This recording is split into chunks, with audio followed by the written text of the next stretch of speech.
Коллеги, добрый день. Это лекторий «Ядро». Текущая лекция завершает цикл лекций о разработке и производстве полупроводников и более специфично микропроцессоров. Ведущим сегодня буду я, Александр Редькин, генеральный директор компании Syntacore, и с нами на связи из Калифорнии профессор Дэвид Паттерсон, знаменитый, не побоюсь этого слова, легендарный пионер вычислительной техники, почетный профессор компьютерных наук Калифорнийского университета в Беркли, distinguished инженер компании Google, заместитель председателя директоров RISC-V Foundation. Большое количество, то, что называется, contribution сделано Дэвидом. Чтобы назвать некоторые из них, он один из изобретателей RISC-процессоров как подхода к проектированию. Он придумал RAID и в данный момент, в последнее время, работает в компании Google над семейством очень интересных устройств, TPU, Tensor Processing Unit, о которых многие из вас слышали. За свои многочисленные достижения в 2017 году он был удостоен вместе с коллегой Turing Award. Это, можно сказать, что эквивалент Нобелевской премии в мире Computer Science. И он расскажет в сегодняшней лекции, чего мы достигли и как двигались к текущей точке в процессе развития архитектур микропроцессоров как учебной дисциплины, какие задачи стоят перед сообществом разработчиков в мире сегодня и направлении, в котором наиболее вероятно индустрия движется в ближайшее время. Во время доклада, как обычно, вы можете задавать свои вопросы в чате. Мы постараемся большую часть из них задать, насколько хватит времени. Уверен, что вопросов будет много. Вопросы можно задавать как на английском, если вы в нем уверены, так и на русском. Организаторы помогут их перевести и доставить. Надеюсь, да, все понятно. Переходим к лекции. Hello, Dave. Hi. How are things in California? It's spring here. The flowers are starting to blossom. The trees are blooming.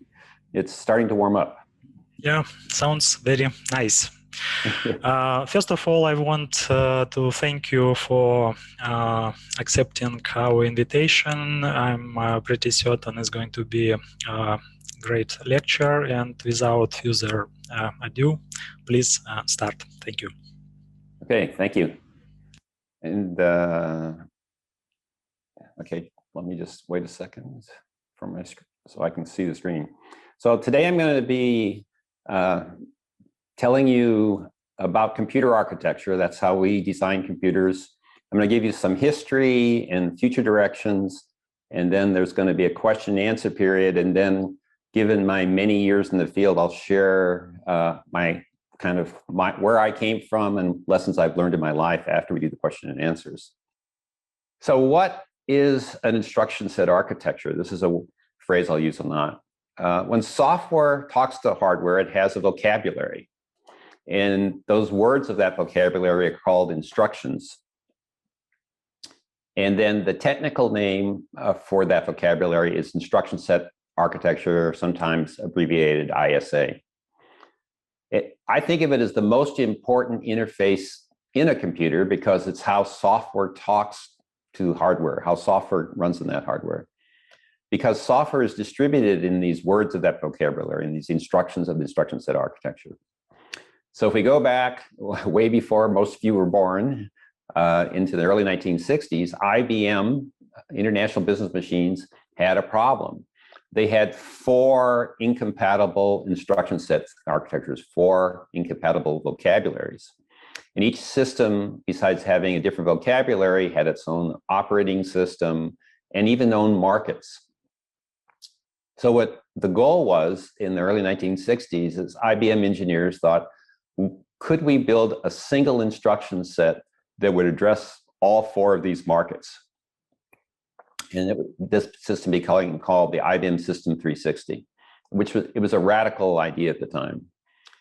Now, then and now, the hard part of designing a computer is what's called control rather than the data path. So the data path is kind of the part, like the physical body that does all the work. Control is like the brain that tells the data path what to do. So the control was the hard part to specify. So Maurice Wilkes, a computing pioneer who also won the Turing Award, the second person to win the Turing Award, had this theory that there would be a better way to do it if we expressed it as a table. And way back then, in the early 1960s, the logic was a lot more expensive than doing it with memory, and the read-only memory was cheaper than alterable memory. So we could specify control with kind of a new kind of programming, and he called that microprogramming.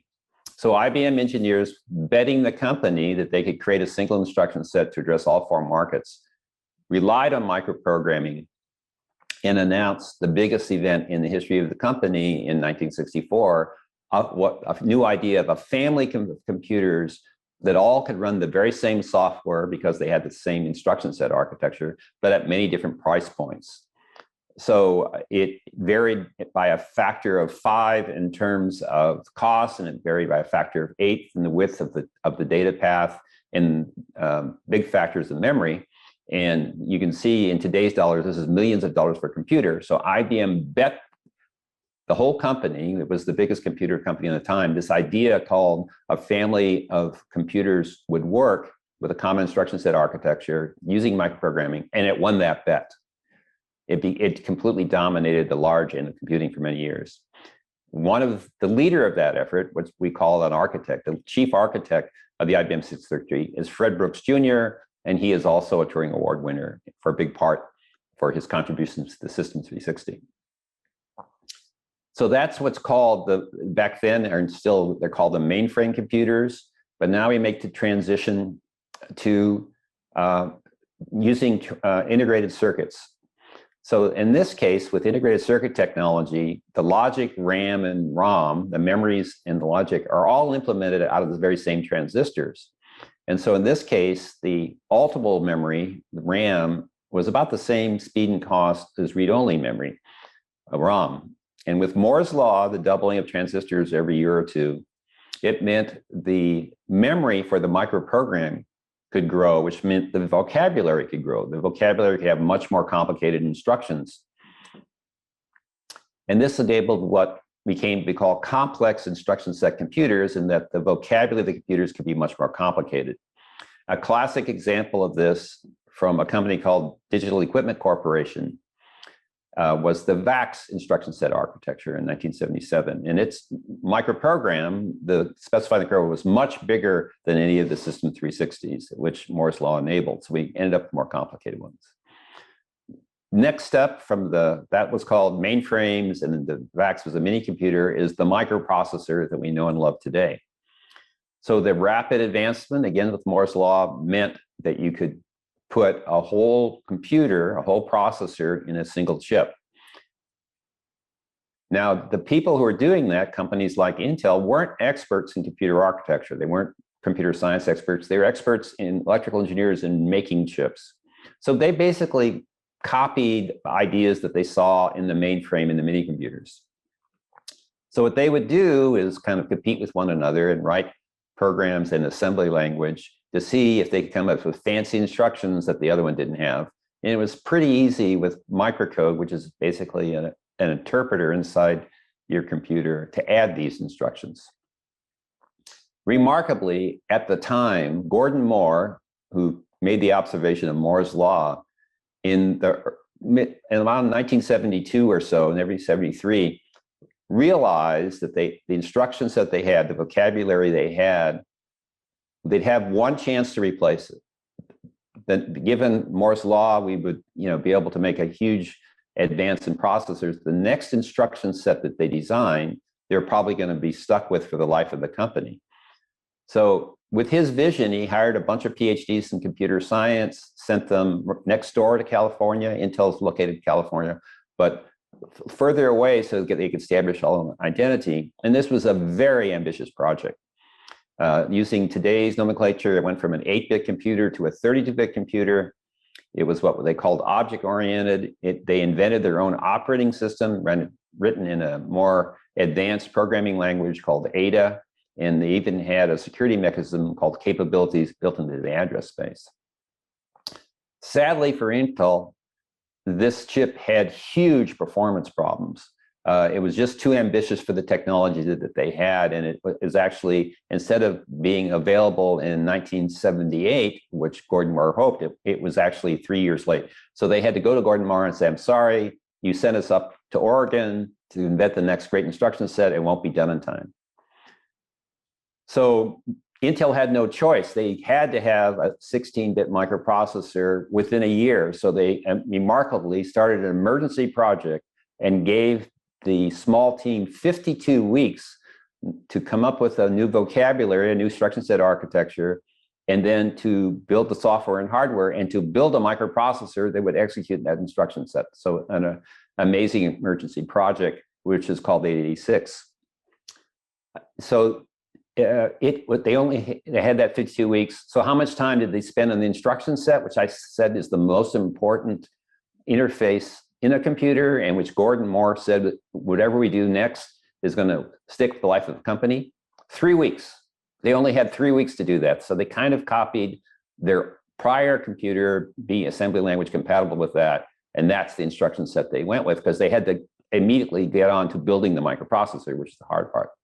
To their great luck, IBM announced the personal computer. Apple had been shipping personal computers, and IBM wanted to get into that business. So they picked an 8-bit version, 8-bit bus version of the 8086 called the 888. Now, the Motorola 68000, which had a very elegant instruction set, it was even reminiscent of the IBM System 360, which is what a lot of IBM engineers want to use, but they were late too.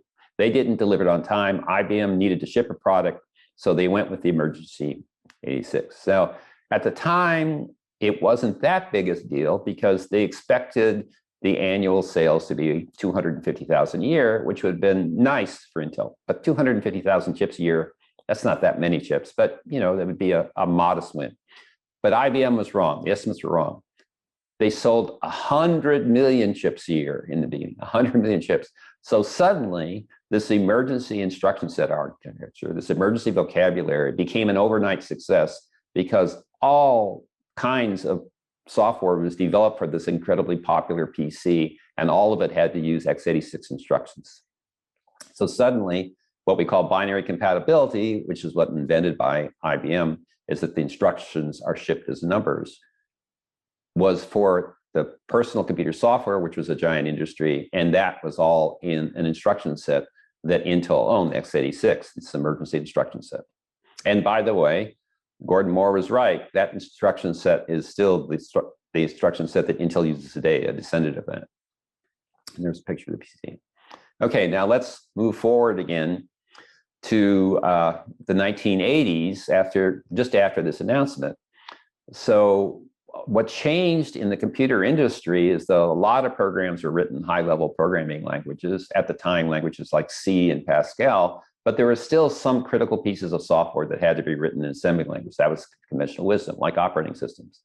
Well, the Unix operating system from Bell Labs was written in a high-level language in C, and they demonstrated, no, everything could be written in a high-level language, which is the result. So what does that mean to computer architects?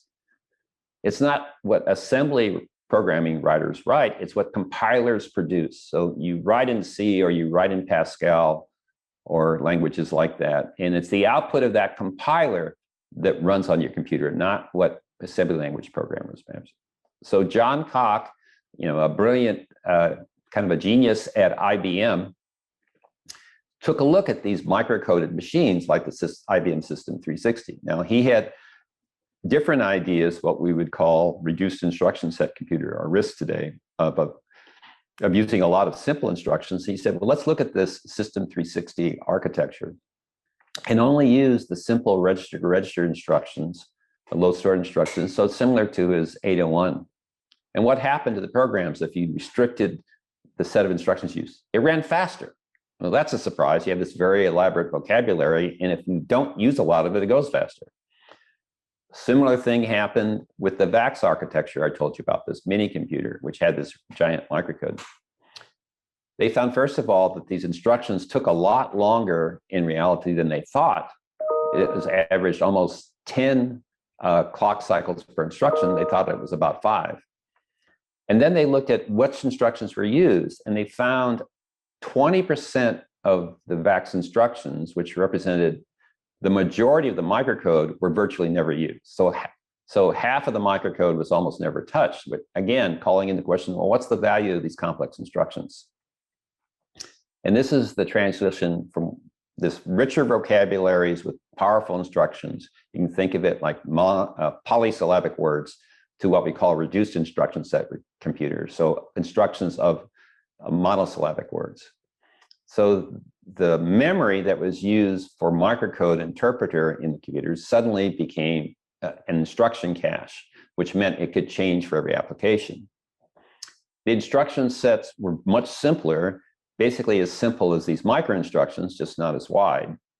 And that enabled pipelined execution, that you could overlap the execution so they could run faster. And so what are you giving up? Well, as we showed from those last 2 studies, the compilers only used a few of these complicated instructions anyway, so it's not giving up a lot. So this is when Berkeley and Stanford entered the frame, UC Berkeley and Stanford. So I led a project at UC Berkeley, and we built what's called RISC-1. And here's the group. This is a picture from, I guess, 1982 of the people who worked on this. We did it in the class. And then this was followed by RISC-2, which 2 graduate students on their own redid it in a more elegant design later after the class was over.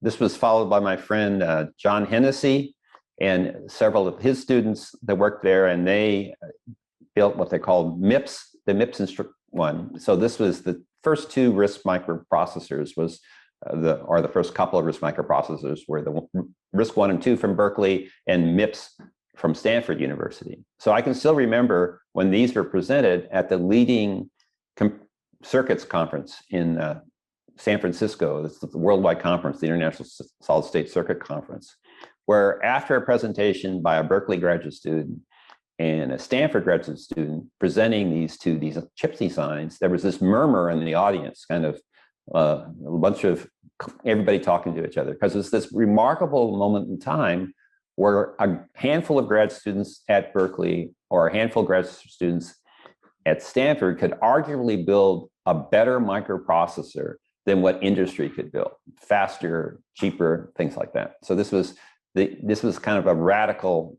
idea at the time. So one of the things we couldn't explain immediately, but we could explain within a few years, is why would this be true? And so this formula at the top just factors it how long it takes to run a program. And you can divide it at how many instructions you have to run, the average number of clock cycles per instruction, and how fast those clock cycles are. So what it turned out when we did the measurements, or even the people at Digital Equipment who were doing the microcoded VAX microprocessor measured it, is it was true that more complicated instructions, you didn't have to execute as many of them. Maybe you'd execute 3/4 as many as the simple RISC instructions. However, it took many fewer clock cycles to execute the RISC instructions than the complex instructions on average. So when it's a few more instructions, but a lot faster. Basically, RISC ended up being about 4 times as fast as CISC. So at the time, kind of believe it or not, the way a lot of computers were designed was based on people's intuition, based on their hunch or their experience, rather than a more scientific approach. So John and I decided, based on our experience with designing RISC microprocessors, that we were dissatisfied with the textbooks, so that we would write a textbook that would try and capture this more scientific approach, quantitative approach to designing computers, and it would have formulas like this, and that formula appeared first in this textbook. And I would say this slide is kind of the reason that Hennessy and I shared the AM Turing Award from ACM. the kind of the insights of risk, and then capturing this quantitative approach to designing computers, which shaped the way many people have designed computers since then. Okay, so the kind of wrapping up this from SIS to RISC. So Intel had this very valuable vocabulary, and we were arguing that a simple vocabulary makes sense for the future, these simpler instruction sets. So to Intel's credit, they came up with another idea. Let's, in hardware, translate from these complex instructions into the reduced instructions on the fly in hardware, remarkably enough. Well, Intel at that time had the world's best semiconductor technology, so they were years ahead of others. So even if their chips were a little bigger, to do that extra hardware translation, the technology was so much better that they could hide that. So they could basically, once they did that, any good idea that the RISC people came up with, they could include with Intel, and it ran this very large set of software that was built around the PC. So they eventually dominated not only the personal computers, but even the early servers because of that trick that they did. That's the PC era. So what we call the post-PC era, which is, you know, clients on the edge like phones and in the cloud, what's happened is post-PC era, which you could say, at least maybe this is a California perspective, but with the iPhone in 2007 might be the change to the post-PC era. So it's different now. Instead of buying a microprocessor from a company like Intel, these phones have what are called systems on a chip, and you're getting what's called intellectual property or IP. You're getting designs from many companies and integrating them on the system on the chip for your phone versus buying a microprocessor. So suddenly, where Intel had this huge advantage in semiconductor technology, but that's not available to you now, if it's smaller die area and it's more energy efficient, that's very important for the phone. You have a budget of about 3.5 watts, so you don't want to waste it on this extra translation, and you want the dies to be smaller. So, and then when we talk about the edge like this, which includes things like called the Internet of Things or things that are in microwaves and all that stuff, there's many more. There's not 350 million like PCs, there's 20 billion per year or more than that per year. So because of that, there's so much more popular in phones and on the edge. There's 99% of the processors stay at RISC because RISC dominates the client side of it. Okay, the lessons from RISC versus CISC, kind of less is more. In engineering, it's really hard it's easy to come up with complicated solutions. You see the first two solutions, the third one will just make it the superset. That's not hard to do. The hard thing is to try and find a simpler solution that solves the problem. I think another lesson is how important the software stack is. If your compiler isn't great, it doesn't matter how wonderful your instruction set architecture is. What programmers care about is the output of that compiler. So you need a really good compiler. And the importance of good benchmarks. Part of that quantitative approach that was in our book was the development of a set of benchmarks that the whole industry could use and agree upon how to measure progress. And once we did that, things move faster. And then, of course, the idea that was promulgated with our textbook is let's make this quantitative. Let's take the time to do the experiments before we build the hardware, not rush into building hardware, using our gut instincts about what would be a good design. All right, so that's kind of bringing you up until recently. What's going on? What happened with Moore's Law is, if you read the newspapers, we know that Moore's Law is slowing down. This is putting on a log scale over time how Intel has fallen off from the technology that if they'd stayed on Moore's Law. So they're off by about a factor of 15 in terms of transistors that you could develop by today. So Moore's Law is slowing down. And so we're now in the post-processor era. Another really important factor that's not as well known as Moore's Law, which almost everybody in the world's heard about, is called Dennard scaling. So how could you keep doubling the number of transistors per chip without burning up the chip? Well, Bob Dennard's insight was that you could lower the threshold voltage when you went to a new technology node. So actually, it would go down enough that the power in the chip would stay about the same despite doubling the number of transistors every 2 years. But the problem is, you can see on this graph, which the blue line showed the power per unit area, and the red line showing the aggressive technology nodes. As they get smaller, you can put more transistors on it. Is around 2008 or so, Dennard scaling stopped working, and as you put more transistors in it, you use more power. So that's another big thing. The big challenge in microprocessors today isn't so much how many transistors can you put in the chip, like Moore's law, is how do you fit the transistors in given your energy budget? And so this turned into kind of the end of the growth of single program speed. It's run down dramatically. So back in the RISC days from the 80s and the 90s and so forth, the microprocessor you buy, or if you bought a new computer or a laptop, it would double in performance every 18 months. So for the people who remember that era, your friend would buy a new computer that's a year or two older than yours, and it would be much faster than yours. They could get their work done faster because while you would be tediously going along. So people would throw away perfectly good computers, there was nothing wrong with them, to get the latest computer because it was so much faster, that doubling every 10 years. And then the industry kind of got used to that doubling and expected it to happen. But with the end of Dennard scaling and something called Amdahl's law that limits the amount of parallelism you can get it, basically the single program performance is a few percent a year now. So that doesn't work anymore. So that's a shocking result. We can't just sit back and our programs don't get faster anymore. So that's where we are today. So this is exciting time, all these challenges. If the underlying technology isn't working and the old ideas aren't working as well, for what John and I do and wrote our book about called computer architecture, how you design a processor, how are you going to do that? With the transistors not getting much better, can you still build faster computers? And as far as we know, the best idea out there is called domain-specific architectures. The idea of a domain-specific architecture is they're not trying to be a general-purpose microprocessor that can run any C or C++ program in the world.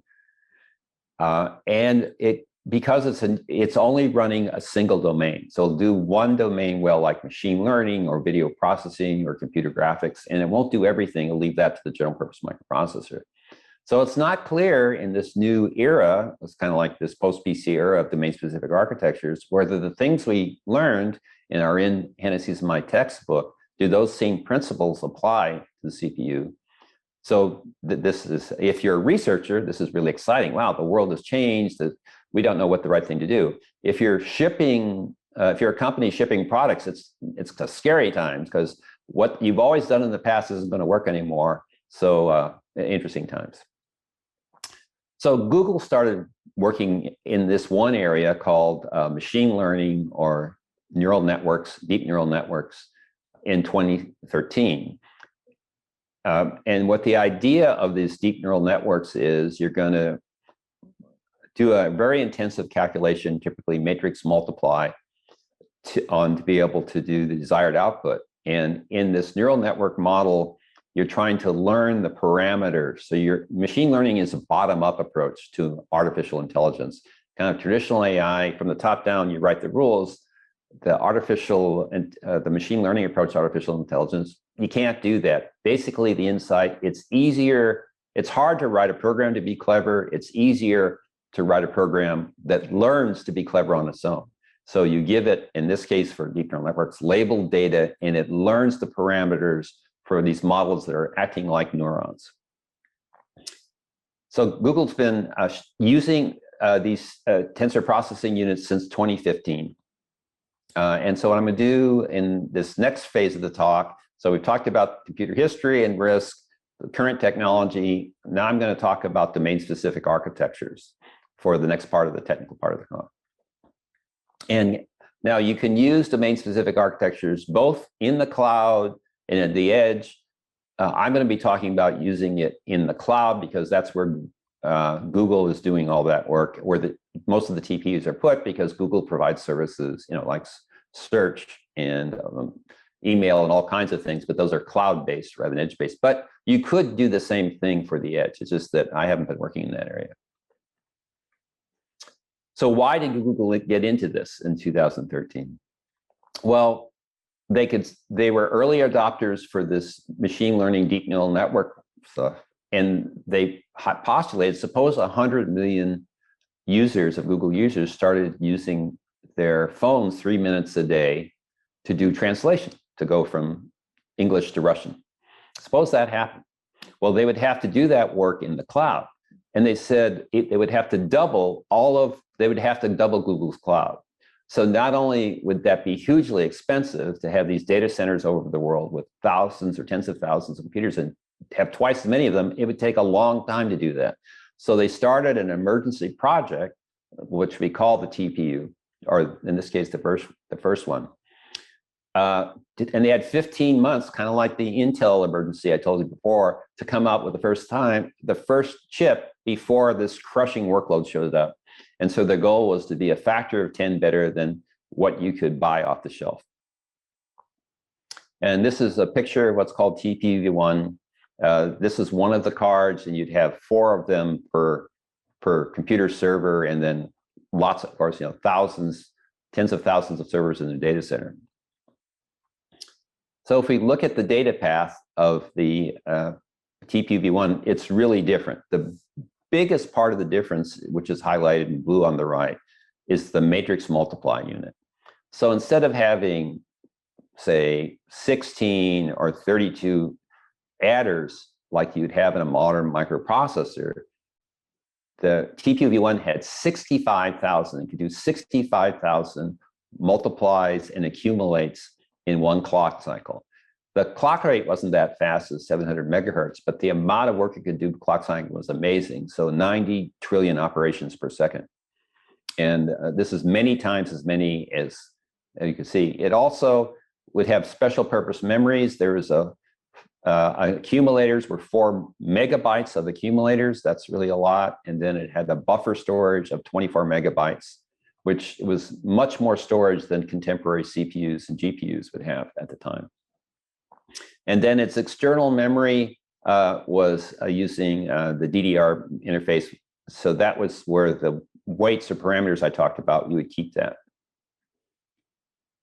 They brought back an idea from the 1980s, given this large matrix multiply unit, that was a really interesting theoretical idea that didn't really find much use, which is how to do these matrix multiplies fast. And this is called systolic arrays. And systolic arrays are this novel idea of trying to do kind of choreograph the arrival of data from 2 sources. So when this wavefronts would hit, you wouldn't have to store them in registers, and you could just keep forwarding it, and it would do the matrix multiply along the way and collect it together. It's a very clever scheme to be able to do it, but they didn't have a big use. But with matrix multiplies being so important, systolic arrays were a good idea. So how well did it work? This 15-month project, amazingly well. So in terms of performance per watt, which given we're power limited, that's a good measure. The TPU-V1 was a factor of 80 better than central processing units and a factor of 30 better than the contemporary graphics processing units at the time. So why? So why was it so successful? Well, it was domain specific. Google started worrying about deep neural network application before anybody else. And so first off is this very large 2-dimensional multiplier versus having single-dimensional multipliers, which dominated microprocessors at the time. Secondly, in terms of the data types, instead of using 32-bit floating point integers, with which CPUs and GPUs would use, they showed that it's possible to do the work that they were doing, which is called the inference phase. So after you've trained something with machine learning, once the model is trained, you've kind of developed it, when you're going to start using it to do work like object recommendations, that's called inference. You could do inference in 8 bits, so that was much more efficient. This systolic array that I told you about, maybe it has fewer registers, so it could be half the energy, and remember, energy is really important in a microprocessor. And then because it didn't have to do everything, it threw out a lot of features that CPUs and GPUs would have, and that saved resources and saved energy, and they could reuse those resources for domain specific. So I think those are the reasons why TPU-V1 happened. Now, kind of sociologically, one of the really interesting that happens beyond doing this project was that it was all internal to Google and it was a secret.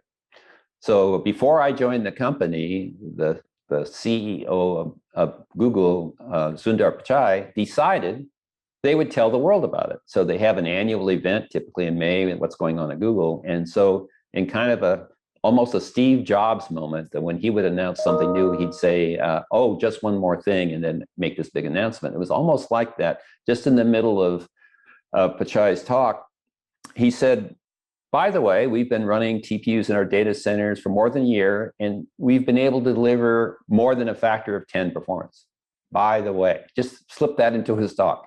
So this was like an earthquake in Silicon Valley and shook everybody up. I think of it as, so this TPU-V1 is the launching of 1,000 ships. So if you know your Greek mythology, Helen of Troy was the woman so beautiful that her face launched 1,000 ships that the Greeks tried to capture her back. Well, TPU-1 had that same effect. Intel, the leading microprocessor, acquired 3 companies for billions of dollars that were doing special domain-specific architectures for machine learning. So they, over the next few years, billions of dollars to buy companies to get into this area. 2 of Google's rivals, Alibaba in China and Amazon here in the United States, they decided they would also build inference chips like Google did since Google got into it. So they started projects and they've come out since then. And then the venture capital community in Silicon Valley and elsewhere invested $2 billion in more than 100 startups to try and get in on this bandwagon. And they're looking at all kinds of novel computer architecture ways to do this that are really interesting. So not only was TPU-V1 early, but the fact that Google said for this new area of machine learning, which had a lot of potential upside, that they had built their own hardware, inspired all kinds of people to get into the game. So once TPU-V1 was done, it was time to do TPU. What should it do? So what the people at Google who did this decided in 2014 that they would take on this harder phase called training, right? So when you're developing the model. So what's the difference and why is it harder? First of all, it's much more compute intensive. There's 3 phases to training. It's called backprop, transpose, and derivatives. So there's a lot, or there's extra phases which are much more compute intensive, doing matrix transposing and doing derivatives. It needs a lot more memory. As you go through the weights and you go backwards through them again, you have to keep more memory around during what's called the backprop phase. The operands had to be wider. 8-bit integers wouldn't work. You needed floating point with wider data. It has to be more programmable. The training is not only more complicated, it changes more quickly over time. Machine learning is rapidly changing in what they're doing, so it needs more programmable. And then for this inference phase, you could largely just use inference chips, just a lot of them independently to do the work. They're given different images to identify. But for training, you need to coordinate all the work that's being done. You have to do the weight updates together as you're doing it across hundreds of chips. So the parallelization is harder. So it's a much harder problem, which was the reason they started off with inference in TPU-V1. So in this industrial setting, how do you attack this problem? So the designers of TPU-V2 had this mantra: build it quickly so that it didn't take a long time. You wanted to achieve high performance. Because it was for training, you wanted to scale up to hundreds or even 1,000 chips. You wanted to work for new workloads right out of the box. You didn't want to spend a lot of time porting those programs to this hardware. You wanted to work immediately, and all the while being cost effective. So it had these 5 main goals in doing TPU-V2. And then everything else was in second place, right? Make sure you got those 5 goals, and the rest of the stuff just had to be good enough, and you could get a product that way. So I'm going to show you what happened kind of to the block diagram going from TPU-V1 to V2 in a series of edits to give you an idea of what the changes are from inference to training. So this is the main path here. And this, as we go around this loop, well, let me go back. So this main loop between activation, matrix multiply, accumulators, and pipeline is where most of the work is done. And then the memory, the parameters come in from the memory. So the blue ones are the kind of the computation pieces of the data path, and the green ones are the memory pieces of the data path. And then it connects to the CPU host over this PCI interface and queues there. So let's start changing the design. Well, the first one was having these separate memory units between the two arithmetic portions of it made sense for this more restricted design. But that didn't work when we were trying to do training, because we wanted to have the memories together in a single unit. So you can think of it as moving the accumulators and activation storings next to each other and then merging them. So that's the first big change for TPV2. The second change, the activation pipeline, was a very kind of dedicated set of hardware just to do activations. So we needed to be more programmable, so it replaced that with a programmable vector unit, which we find in supercomputers. After that, the matrix multiply unit can be thought of as a special purpose coprocessor, because you need to be able to program it through the vector unit. And then finally, it turned out for TPV1 is these standard memories that we used were a bottleneck. And so we switched it from plugging in directly into the matrix unit to plugging into the vector unit. So this much larger memory could act as a memory hierarchy. And then we replace it with a much faster memory than standard memory called high bandwidth memory. It's a factor of 20 faster. So with those changes, and remember, but that doesn't, how about scale up? To be able to scale up this chip economically, there's an on-chip interconnect that would allow TPUV2 to scale up to 256 chips, just kind of plug them together like Lego blocks. You didn't need switches to do that. And with that, ta-da, we've got TPUV1 became TPUV2. All right, so that's kind of the block diagram. Now a question is kind of classically, how many of these cores should you have per chip? You know, GPUs will have dozens of cores. Some, that's true for all CPUs. Should we do that as well? So what's happened with the technology nodes is the technology changing. The wires that connect things together don't scale as well as you make things smaller. So if you just had one giant core, it wouldn't be as efficient. You could have longer pipelines. But we know that training can use lots of cores. So the idea was we kind of followed the advice of one of the greatest supercomputer designers of all time, Seymour Cray.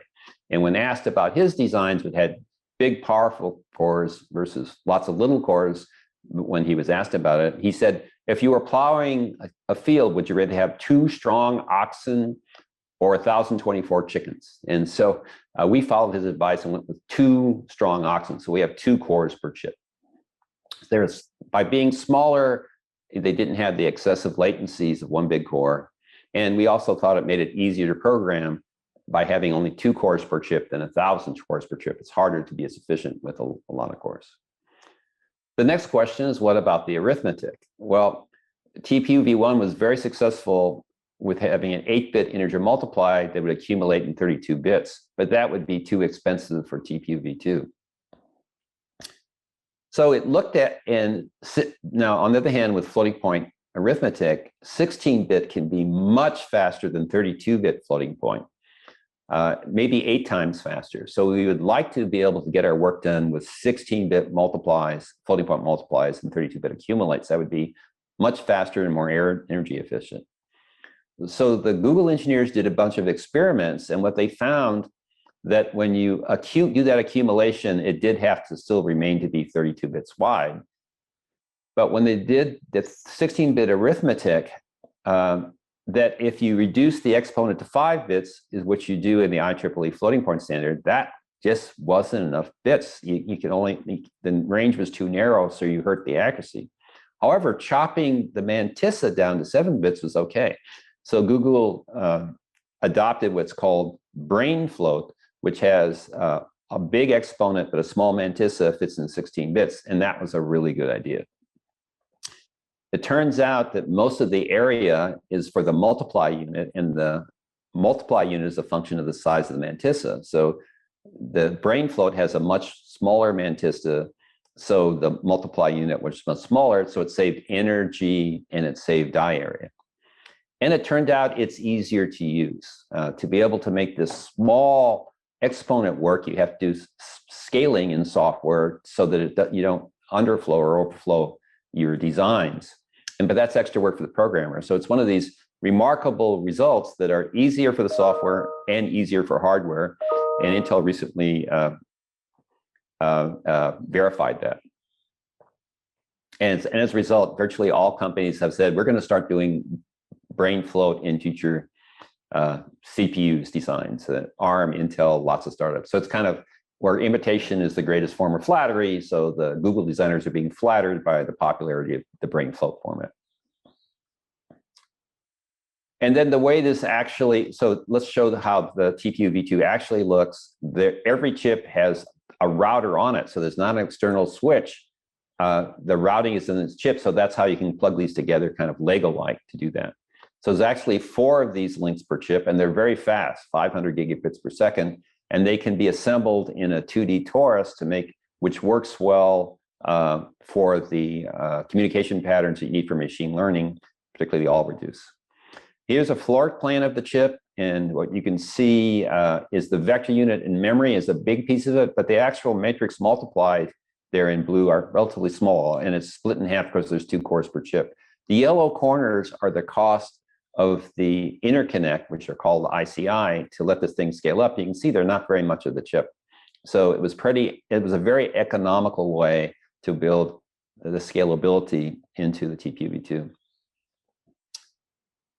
The decided was, and then why did we build it to be a supercomputer? Because it takes amazingly long to train. If we were just to do it on one chip, the training effort could take a year, 2 to 16 months, depending on the neural network. And then conventional wisdom then and now is the bigger computer, the bigger the breakthrough. So we wanted a really big chip.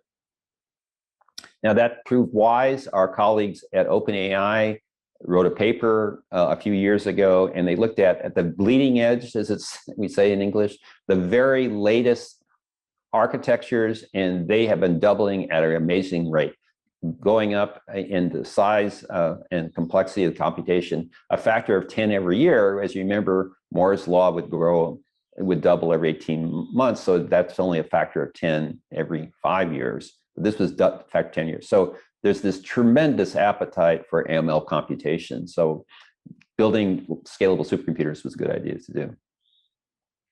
And then I already mentioned that, and here's a picture of the interconnect of what one of these at 250 nixels like. And as I mentioned, when I looked at the floor plan, it was only 13% of the die for that design. And we think this kind of Lego-like build-it-yourself networking is maybe 5 times the bandwidth at 1/10 the cost compared to conventional processing. So that was, we think, a big win. And this is what the 2D torus looks like. The instruction set architecture itself, remember I started off talking about instruction set architectures. Well, TPU V2 embraced an idea that didn't really catch on that well in general purpose computing, but it could work for this domain-specific architecture called very long word instructions, VLIW. It has, the instructions are more than 300 bits wide, remarkably enough. It can perform 8 different operations in a single instruction. So for domain-specific, it worked really great, didn't work as well for general purpose computers. Oops. All right.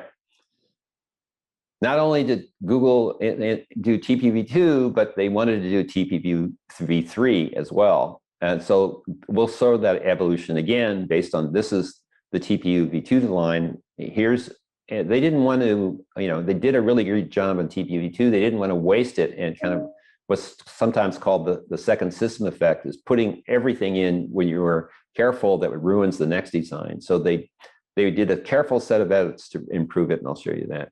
They doubled the number of matrix multiply units. Logic was improving. They found room for that by kind of repackaging the design. They could make it go 30% faster. They increased the bandwidth to memory by 30%. They get 30% faster HBM. and they also doubled the capacity of that memory. They increased the bandwidth of the off-chip interconnect also by about 30%, and they could scale up. Instead of 256 nodes, they could scale up to 1,024. So they all did that as part of TPU v3. And again, the key goals here, let's review that, is software to build control, software and control, build it quickly. And examples of that were the very long instruction word, and they use a scratch pad memory instead of caches. The high performance, again, a 2D array using the better brain floating point arithmetic. That format was more efficient than the traditional IEEE. Use the high bandwidth memory to feed these computers, and then there's a compiler that went with it. There was a companion co-design piece that went. Go to scale, a system first approach, and then the XLA compiler would let you scale up to these large sizes. And then out of the box, it would run fast by having only 2 big cores. That made it easier to do. And again, the brain float was not only more hardware efficient and faster, it was easier for software to use. And then having a lot of high-speed memory makes it much easier to get performance. And being cost-effective, again, reuse the systolic array and keeping it simple, and actually ended up with very good performance per dollar. So TPU v2 is showing on the top. On the left-hand side, that's the board for TPU v2. You can't quite tell, but those silver pieces are very tall heat sinks to be air cooling it. They switched to liquid cooled in TPU v3 since they upped the clock rate. It's gone from about 300 watts of peak power to 450 watts, so they liquid cooling. And then the size of the TPU v2 supercomputer is 256 chips, which is about 11 petaflops. And on the right, it's 1,024 chips, which was over 100 petaflops of peak performance. This is, you could look at this in your spare time, but this is just showing, comparing the contemporary GPU. It's called the Volta, which has a lot more resources, much faster clock rate, a lot more cores, to the TPU v2. So from the architect's perspective, this is 2 different design philosophies, both attacking machine learning. The multi-chip approach is doing is to get to multi-chips. We're using built-in interconnect that lets it scale up by Lego blocks, and the compiler in this programming language called TensorFlow just builds that right in, where the NVIDIA solution has a separate network to connect 16 chips together, and then they use kind of standard cluster networking to go up to a larger size. The bet for TPUs was to have 1 or 2 cores, each with large systolic arrays, where the bet for GPUs is to have lots of cores, each with small systolic arrays, and not using brain float, but using traditional IEEE float, so there's some extra software work. Again, 2 cores per chip with the software orchestrating all this, whereas 80 cores per chip using caching and some other techniques to be able to get that work. And then the memory hierarchy is all under software control for TPUs, where it's this combination of caches and software control and multi-threading. So 2 different ways to try and solve the same problem. In terms of this, I'll show you the performance comparisons, but how do we normalize for the differences in technology? This is an attempt looking at 3 ways. The adjusted die area, by that, compared to TPU v2-3, it's almost 3 times as big. The adjusted power, it's like 25 to 30% bigger. It has a bigger power budget. Or the price of renting it in the cloud, it's maybe twice as expensive to 25% more expensive. So it's basically just, we're comparing to something that has more resources than the TPUs. Now, the way that you grade a computer in computer architecture isn't that they're on an absolute scale. You kind of, how's it compared to the competition? Because they're all building it out of the same technology. So it's hard to judge by itself. So we're going to compare it to TPU v3. And then we're going to talk about its scaling up. How well does it scale up as a supercomputer? How efficient is that? So we'll be able to do that. We need to agree on benchmarks. I told you that was a big success of the story. Well, for TPU v1, we just use Google's internal applications to evaluate it, but nobody but Google can use that. So how do we get a fair head-to-head comparison? Well, we were involved in getting something launched that is similar to what happened for RISC processors. It's called for RISC processors, it's called the SPEC benchmark suite, but we needed something like that for machine learning. So Google and others invented something, other companies like Facebook and Alibaba invented something called MLPerf, that is an attempt to be a fair benchmark suite for machine learning. And it's a smaller programs than Google production programs, but it's still a safe way to do the benchmarking. So let's look at the supercomputer scaling. There's some of them that were, a couple of them were limited. They didn't scale as well up to 1,024 chips. But many of them could scale almost perfectly, kind of remarkably that it could do this. So at 96% of speed up. So that means out of 1,024 processors, you got a 1,000-way speed up. That's really great for these supercomputer designs. Usually it's not that good. So if I try and compare the supercomputers versus compare the machine learning supercomputers to standard supercomputers, one of the ways you evaluate supercomputers is because they're expensive is what fraction of peak performance did they deliver? And this is kind of remarkable there. The blue and red ones are TPU v2 and v3, and you see 84% to 70% of peak performance at hundreds of chips, which is remarkable, where the kind of traditional supercomputers are around 60%. This is running kind of standard benchmarks for the supercomputers. If we talk about, for supercomputers, they have what they call top 500, and then they talk about it, who's got the highest performance in the world, and in terms of how many petaflops per second. And TPU v2 did 10 petaflops, TPU v3 did 87 petaflops, which is higher than some of the other top 500 supercomputers. And then because of energy efficiency, you can resort the top 500 in terms of performance per watt. And you can see the best design there was about 15, I guess, gigaflops per watt. And TPU v3 is almost a factor of 10 better there. So that's, a really pleasing result from us. So let me kind of getting ready to wrap up this technical portion and be ready for questions. So, TPU v1 was kind of the first commercially deployed machine learning hardware, in this case for the inference phase. And it was this Helen of Troy event that once it was announced, inspired all kinds of people to do it. Even though this chip is 6 years old, 90 teraops at 70 watts is still a pretty impressive result. TPU v3 is about the same speed as Volta. NVIDIA started designing GPUs to do involting, even though it's a lot less resources, but it can scale up remarkably some applications run at 99%, some at 96%. It runs production applications at 5 to 10 times the performance per watt of one of the best supercomputers. Well, why did it run so well? The scalable interconnect that's built in, these big systolic arrays, the brain float, and this domain-specific approach are the reasons to do it, even though they're using older technologies. And so the guess is, since we're using not as good as technology and getting these really great results, that this approach is going to keep working for several years.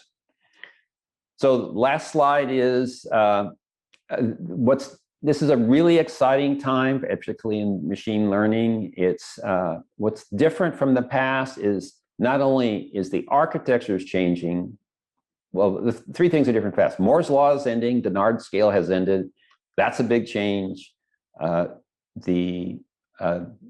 going through these domain-specific architectures where we don't quite know how to do. That's a big change. And then on top of that, the applications we're targeting are changing fast. So the way we used to do the machine learning algorithms from 20 years ago that were used for a long time has been completely replaced by things that have been invented in the last couple of years. So everything's changing fast. And not only that, while it's interesting intellectually, it has this huge commercial impact because machine learning is working so well that things like language translation and object recognition are working well enough that we can deploy them. There's a lot, from a research perspective, there's a lot more open problems, interesting new things. We know how to design CPUs pretty well. We don't know the best way to design these domain-specific ones for machine learning. So it's exciting topics out there, and much bigger advances are possible. These factors of 10 with standard general-purpose processors. You're excited if you get a factor of 1.2. So that makes it more fun. Now, what it means for architects is you have to learn more. You have to know more than just a narrow set of things that we did for the past for GPUs. So you have to learn about applications and packaging and all kinds of technologies. Okay, and with that, that's my ending slide. That's all, folks. And so I think I'm ready for questions.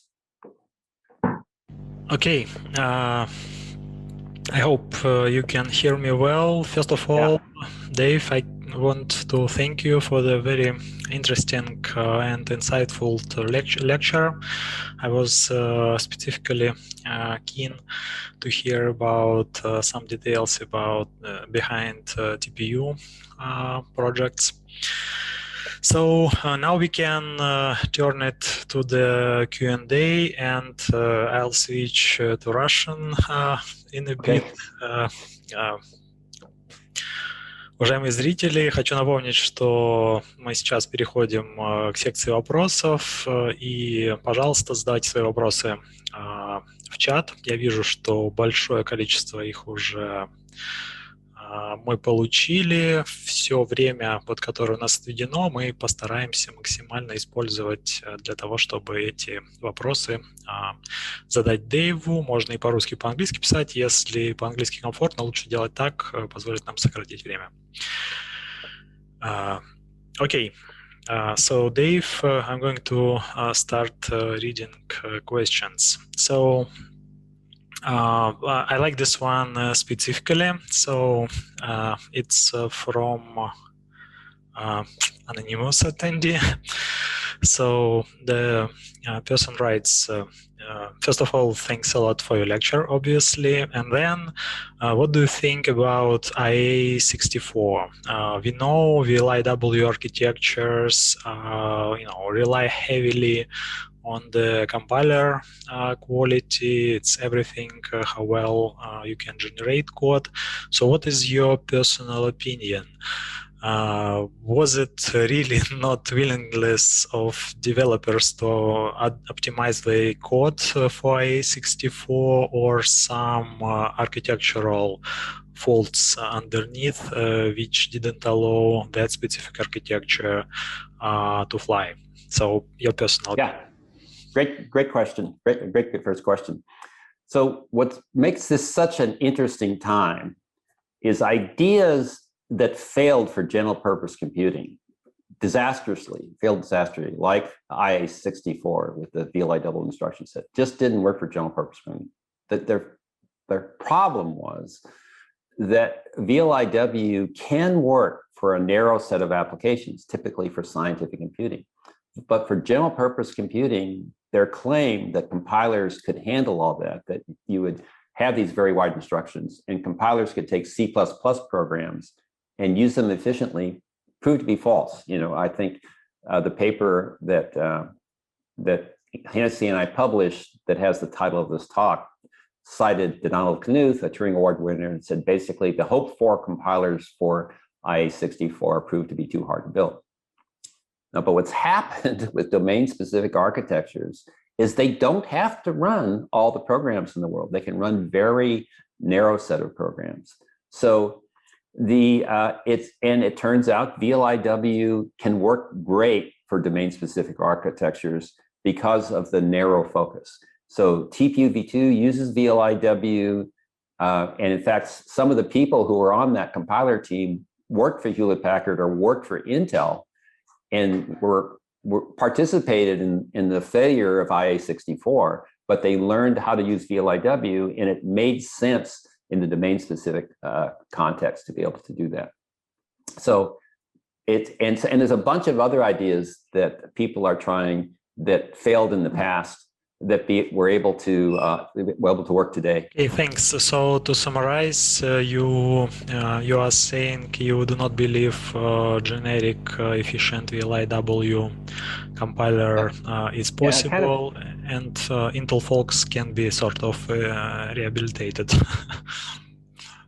Yeah, I would say, it also illustrates one of the kind of fun aspects of computer architecture. How do we settle these bets? At some point, companies spend billions of dollars believing that this idea is going to work. And so Intel and HP spent billions of dollars betting that compilers would be capable of generating VLIW instructions for that design. And they were wrong, right? And so we ended up going back to the x86 instruction set, that emergency instruction set that I told you about, a 64-bit version of that. But it's very expensive to make a mistake in computer architecture. But that's how we figure this stuff out. Sadly, interestingly enough. Okay, thank you. I'm with you on that, and yeah, thanks for your perspective. So the next one, which I specifically like, is about from Alexei, who is one of our top system guys, and you can tell by the question. So he agrees what you are right, saying when you are stressing what interconnect is very important, if not the key to success of big computational systems. So his question is why Google has stopped at two-dimensional topologies for TPU designs. Although we don't know, maybe Google didn't stop there. I think the thing I've learned, so as I'll tell you, I was a professor for 40 years at Berkeley, and then I decided I wanted to have a less demanding job. So I've started a second career at Google, and I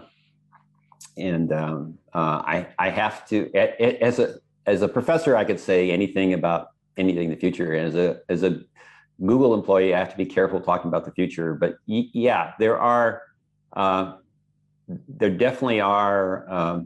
If you look at supercomputer designs, you see TPU V2 and V3 are 2D toruses. There's advantages to 3D toruses, and certainly Google's going to look at all kinds of topologies for future designs. Not only do I believe, I'm sure that we made an announcement for MLPerf where we talked about that TPU V4 is a 4,000 chip system.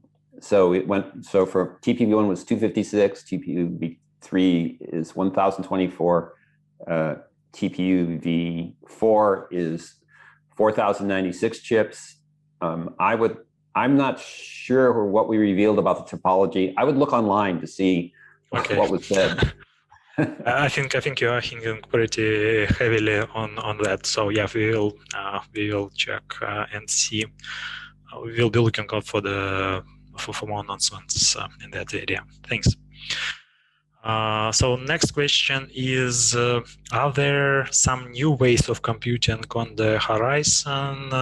Something strange, maybe with the word quantum in the name, perhaps. So what is your take on the quantum computing? Do you believe it would be, making a way into general purpose computing? I think this is the way to paraphrase that. Yeah, another excellent question. I often, when I give the talk and I talk about the slowing of Moore's law, a natural question, and I don't just get it from technical people. If you read the newspaper, you hear about quantum computing all the time. Isn't the ending of Moore's law okay? Because quantum computing is just about to take over. So there's this kind of, enthusiasm for a new technology that will make its way into the news before the technology is really ready. So in the United States, in the last couple of years, have been 2 nationwide studies that have included quantum experts, and they talk about all of the obstacles of what have to be solved before quantum computing can be general purpose computing. So a couple of things to keep in mind. quantum computing is operating at 0 degrees Kelvin. So this is only going to be in the cloud, in the data centers. This is exotic technology. We're not going to have a quantum cell phone. That's not going to happen. And the second thing is there's some big technical challenges still out there that have to be solved before quantum will become practical. So I think as I read these reports, you shouldn't expect a general purpose quantum computer before 2030. So we have to do something over the next 9 years at the high end to be able to do this. And then kind of cautionary, when I graduated, I got my PhD, for some reason, it's almost 50 years ago, which is hard, I guess 45 years ago, which is hard to believe. There are people in nuclear energy that were going to come out and work on fusion reactors. If fusion reactors ever work, it's going to be transformative. Well, fusion reactors, they're still working on it, here 45 years later. So I'm hopeful that quantum computing will work, but they haven't solved all the problems yet. And so it's going to take them several years to do that. They're hoping right now that there'll be some hybrid digital computer quantum for some problems right now. A third thing to say is there are even people who talk about quantum computing and machine learning. So because it's operating at 0 degrees Kelvin, this is going to be one of the challenges is input-output of this device.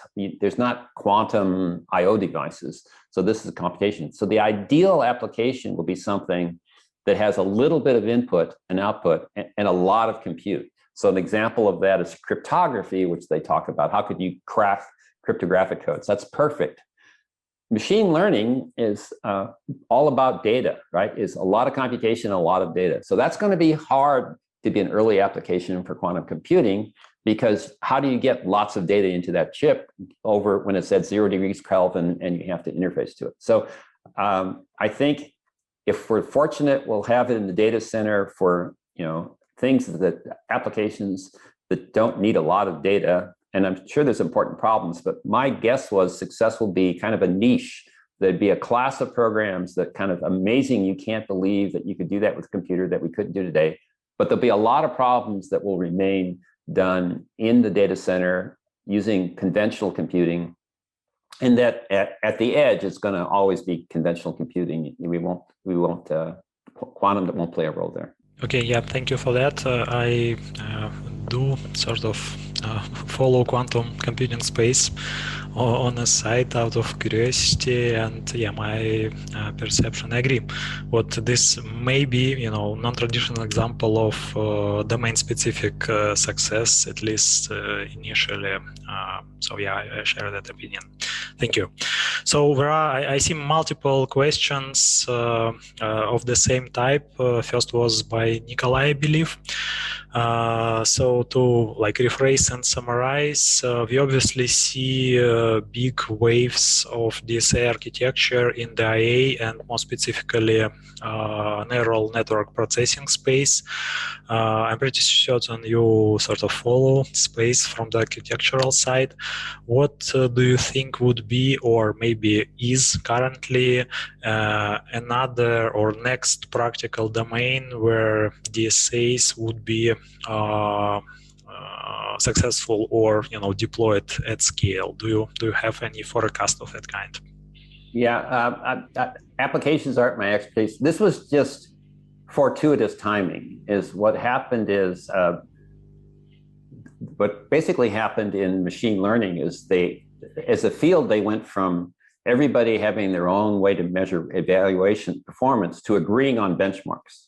The people at Berkeley were involved in that. One of my former students, who was an architect and is used to having benchmarks, started working in machine learning. And he said, there's no benchmarks there. They're doing object recognition. Everybody has their own photographs. So that led Berkeley to help get started an effort. And then it has become very popular. There were this kind of benchmarks for that. And then once there were benchmarks, what happened in 2012 is for object recognition, there had been other approaches, more conventional approaches. And the machine learning advocates said, how come you don't believe them? They said, well, enter these competitions if you win to believe them. So the tipping point was in 2012. Jeff Hinton and some of his students won the competition in 2012 on the ImageNet competition for object recognition. And they were the only deep neural network. And then in 2013, the top 2010 were deep neural network, and by 2014 it was 100%. It was 100% machine learning. So this sudden switch happened just at a time that Moore's law was slowing down, as enthusiasm was bounding for machine learning. So people would have done, machine learning was going to happen without domain-specific architecture. It was just fortuitous timing that as Moore's law was slowing down, this brand new application area exploded that had pretty common underlying algorithms underneath that. So it was a ripe target. So I don't know enough about applications to know if there's another exploding application area like that. But more conventional things like graphics processing, which GPUs do, or the encoding and decoding things of video messages for transmitting stuff. There might be some financial applications that there's something called, what's it called? FinNet, financial technology. There might be some financial applications in there. The machine learning is just lucky timing. Is this an exploding new thing? And machine learning could be a giant tipping point. It could be as important as like the internet or the microprocessor. And my career is probably the big things were the invention of the microprocessor that was transformative, the internet, maybe the World Wide Web would classify, and maybe machine learning could be that big. So we shouldn't expect other things quite as big as that. But as far as we know, that's the only path forward. General purpose processors are not going to get any better. There's a paper by my colleagues at MIT called There's Plenty of Room at the Top. It's a takeoff in Feynman's lecture where there's plenty of room at the bottom, said you could keep scaling down. They said now it's going to be uneven performance, that some applications are going to be able to have these giant improvements by specialization in hardware and software, and others aren't. But yeah, so I'd be looking for things where there's a lot of computation that's growing, and that and then the only way we're going to make it more efficient is by specialization. And just machine learning was just fortunate opportunity. Okay, thanks. So you're saying there are several good candidates, but machine learning is so huge and so transformative. What the effort spent there would be overshadowing basically all the smaller domains, which definitely can but exist. I think we're gonna have to do it. It just won't be quite as impactful, right? There'll be other domains that a smaller number of people care a lot about. And like video encoding and decoding, a lot of the traffic on the internet is video. I mean, I guess during this quarantine, I watched more video than in the last 10 years. And so transmitting that efficiently is really great. It's not as transformative as machine learning, right? It's not suddenly, I was just typing a paper this morning using a Google document, and it was making better suggestions of what I should write than yesterday. So I have the feeling Google has deployed some machine learning technology that improved its ability to guess what you should be writing, and which affects your life. Or at least I've probably seen it within the last year or so. It suggests replies to emails that you can just click on, right? That is machine learning in practice, right?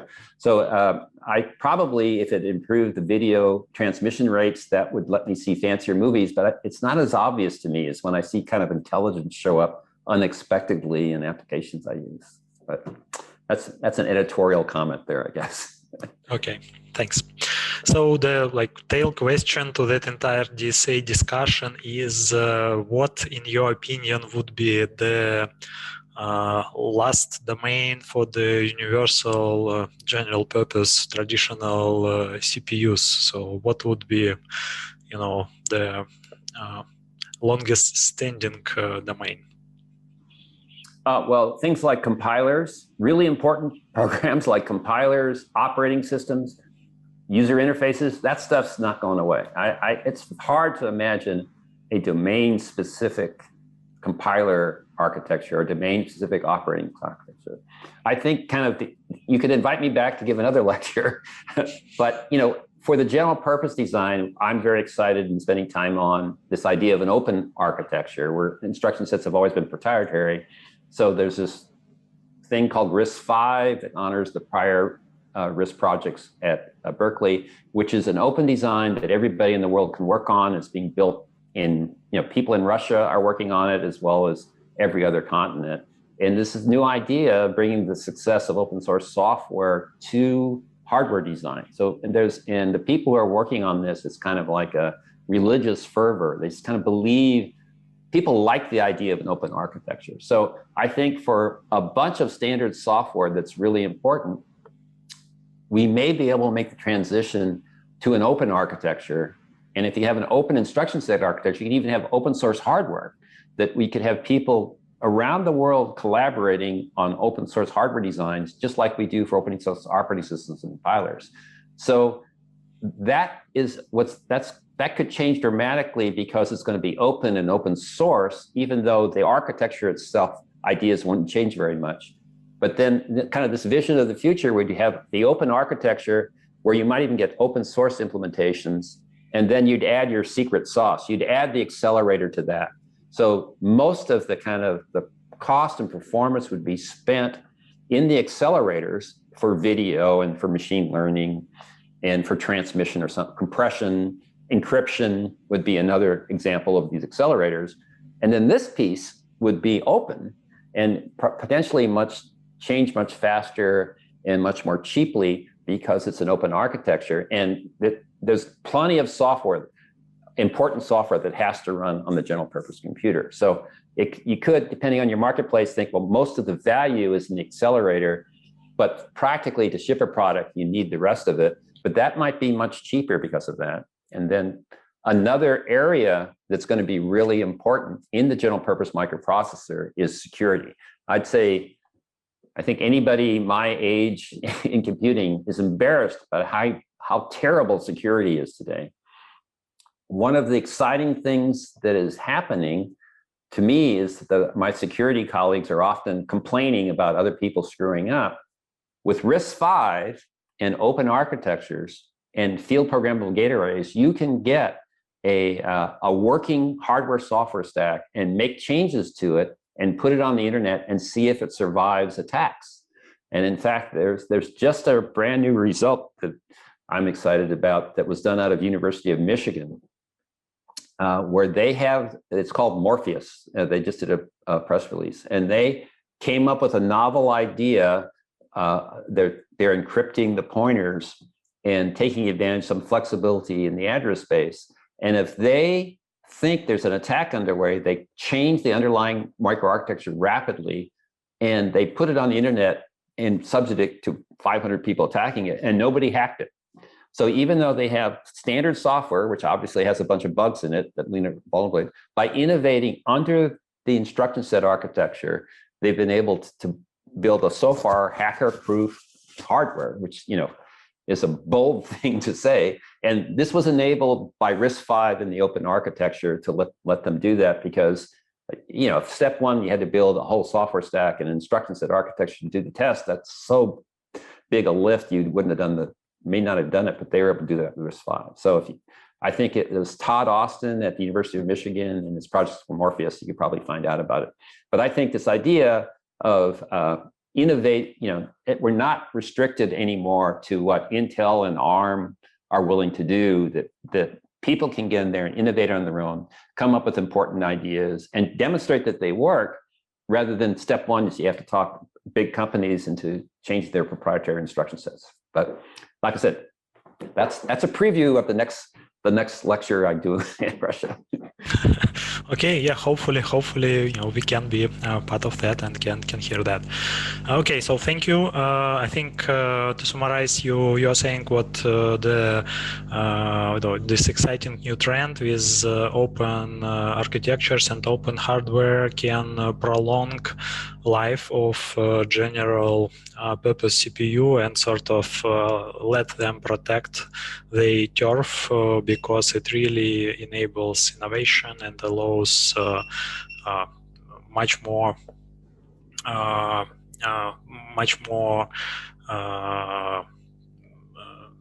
much better derivatives and increases potential footprint. Okay, and yeah, thank you for the pointer to the Michigan research. Definitely going to look into it. Thanks.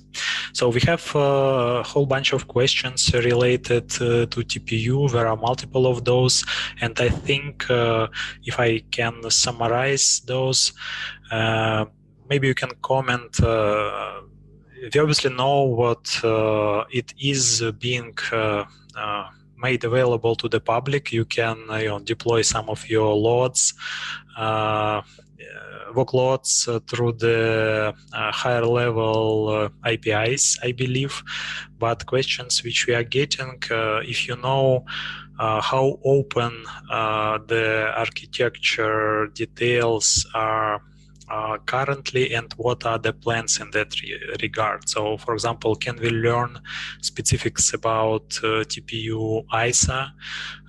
Is there a plan to make it available on that level? And overall, what are the plans, if you can disclose those, obviously, if you're aware about those, on making this more open, more available? Google sort of goes into that direction. They like open source. So any comments there? Yeah, I would say the way Google does things has been, their tradition of publishing has been wait till something works and then publish it in a first-rate conference. And then you can put as much information as management feels comfortable sharing. So I'm often writing these papers and negotiating with management of what to let us put in, and that's kind of what Google does so far. So specifically for we're going to have a paper at the International Conference on Computer Architecture in June. In fact, it'll be the first paper at the conference. It'll be the first technical talk. Norm Troop will give it. And it's going to describe TPU v4.i, the inference version for the 4th generation project. So that's going to go into pretty good depth. I mean, you'll be able to see what the ideas are, but Google doesn't, Google management doesn't want to put everything out there. All the details out. And there's 2 reasons for that. The one reason, when I thought it was the bigger reason, was because of helping competitors. That apparently is not the main concern. The main concern is what we call in America patent trolls. So the main concern, if you put enough details out there, that somebody is going to claim, hey, I've got a patent on that. And it would be one thing if it was another company that's making products that you unintentionally stepped on their patent. That would seem like, wow, well, then we probably owe you money for that. That doesn't seem so bad. The problem is there's things in the United States called patent trolls. They don't actually make any products. All they do is collect patents from failed companies and just sue people. And they hope that some jury will give them a lot of money. So this is, I wish, I'm sure there's other countries that there's no patent trolls, but in our country, there are patent trolls. So Google is reluctant to reveal too many details to them because they empower patent trolls that lead to lawsuits. And this is not a theoretical, this is not a made up argument. This really happens. So sadly, I think Google would share more details if it wasn't for the litigious society that we're in, at least the patent trolls. Having said that, Google does have these TPUs in the cloud, and you can run, it's open to anybody to run programs on them. And if you run programs on them, you can figure a lot of stuff out on your own. But it'll be harder for patent trolls to attack us. If we just publish it, it'll be much easier to lead to litigation. But you can figure out a lot of stuff with your own investigation. I mean, that's what I would do. Like, if Intel had a new architecture or a GPU, I would go run stuff on the hardware itself and try and reverse engineer it. And it's actually, if somebody else says you've done something, it's harder to sue you than if you say it. So sadly, I wish, we were in another universe where there were no patent trolls, but that's not the universe we're in right now. So I think it's unlikely to get more details than we get in those papers. But the good news is, the papers that we wrote, a lot of people read them. The TPUV1 paper has 2,000 citations, and I guess it's 4 years old. And I expect this next one, it's called 10 Lessons from Building 3 Generations of TPUs, will also be a very popular read, and it'll be available, I think, at the architecture conference in June. Yep, looking forward to that one. So basically, you're saying Google is traditionally open, but you have to figure out to factor in business aspects of that. And yes, there are multiple implications of the litigation nature. Okay, I think we have time for one more question, the organizers indicate, and I apologize to the audience, we couldn't address all the ones, but I'm going to pick based on my personal interest as well. So the question from Sergey is, he asks if there is perspective for RISC-V to become a data center processor. I'm obviously biased. I'm going to rephrase it a bit. When do you think it's going to happen? Yeah, well, let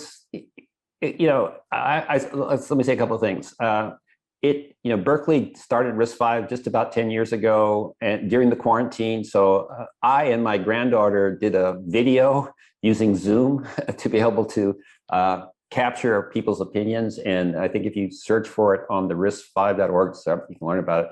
But I was struck with the enthusiasm that the people who are involved, that they love the idea of an open architecture. And so, but what's different about RISC-V, that we don't have a marketing arm that is announcing all the design wins. And then a lot of the design wins, first of all, they take a couple of years. You say, I'm going to use RISC-V. Maybe 2 or 3 years later, the products will come out. But even if the products come out, there's no particular reason for them to say they use RISC-V. So it's both hidden in time and hidden even once it's available. There are companies, there's startup companies that are looking at RISC-V for the data center.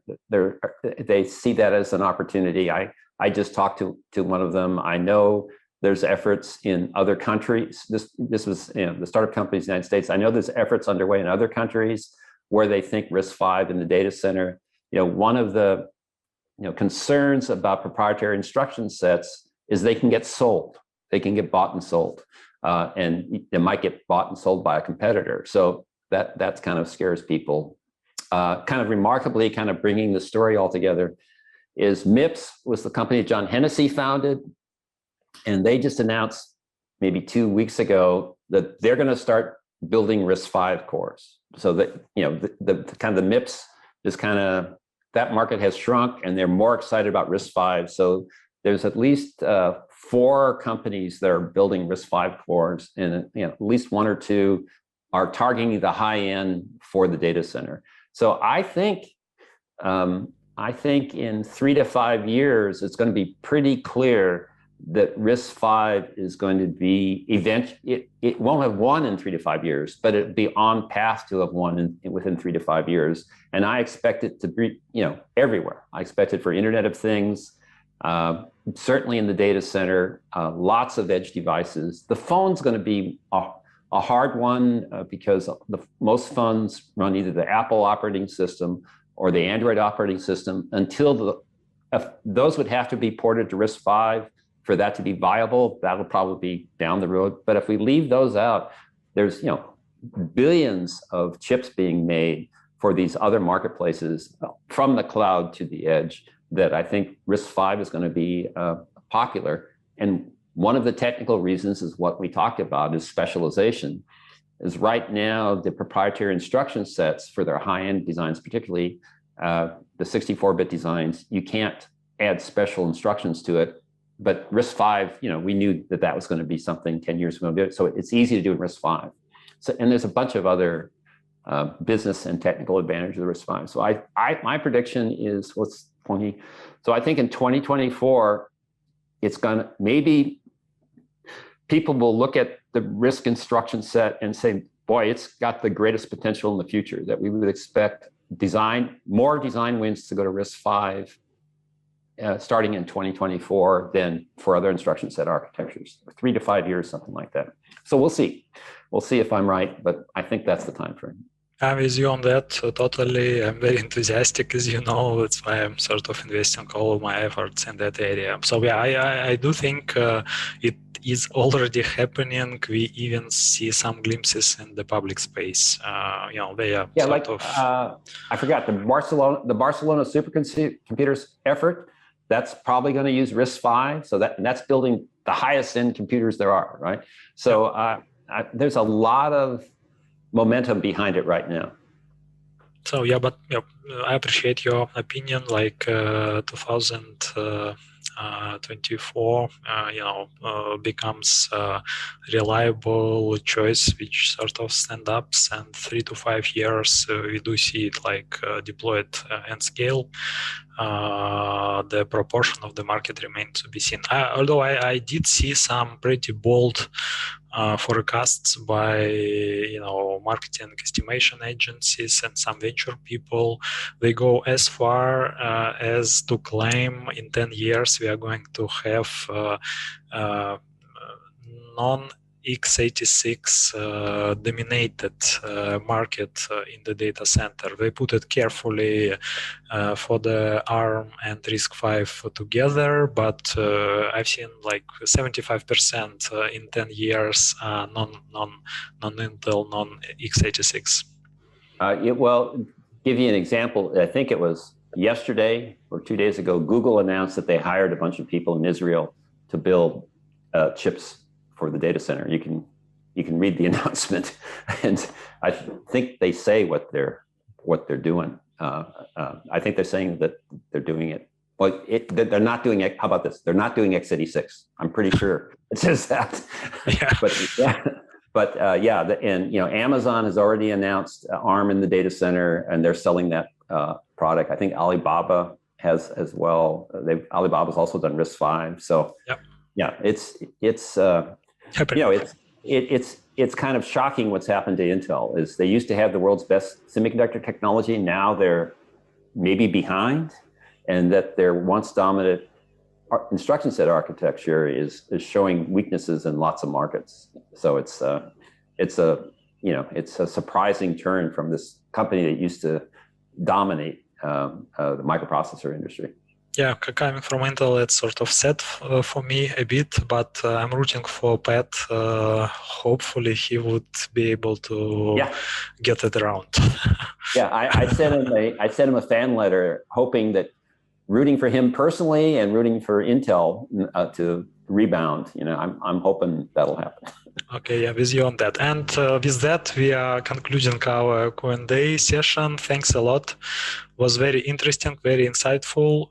Спасибо большое всем коллегам, которые задавали вопросы. К сожалению, осталась существенная часть, которую мы не смогли ответить, потому что заканчивается время. И теперь мы переходим к части, где Дэйв расскажет, даст нам несколько советов общего плана. Dave, please, we can go to the next section. Okay, good. I wasn't sure what was. I thought I talked so much I didn't have time to do that. All right.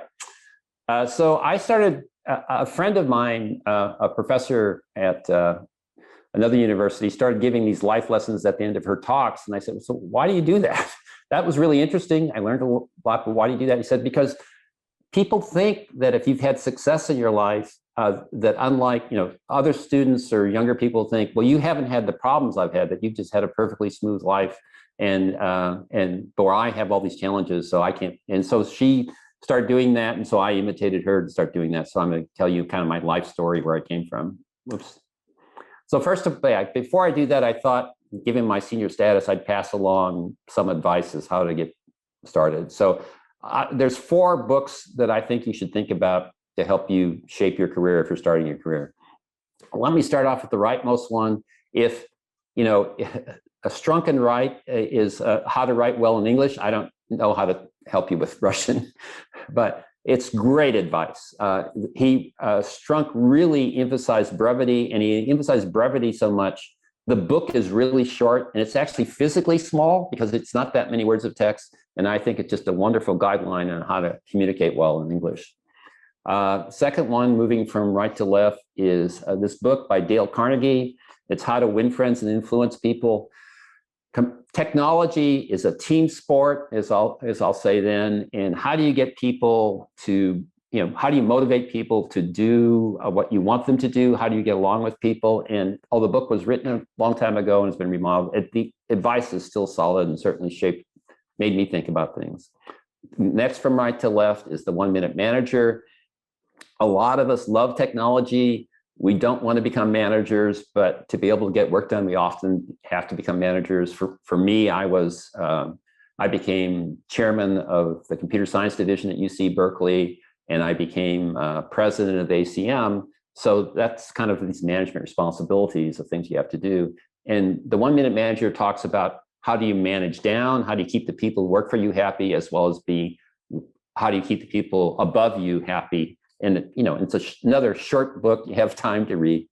The final one is Authentic Happiness. Now, kind of interestingly, psychologists didn't study happiness. They just studied crazy people. That was the only thing they studied for unhappy people. So like 20, 25 years ago, I said, hey, let's start studying why people are happy. So there's science evidence about what makes people happy. What guided my career, as I'll talk about, is I thought I valued personal happiness was I was trying to maximize rather than personal wealth. In America, when you grow up, you're trained to think that personal wealth is the same as personal happiness. They're not the same.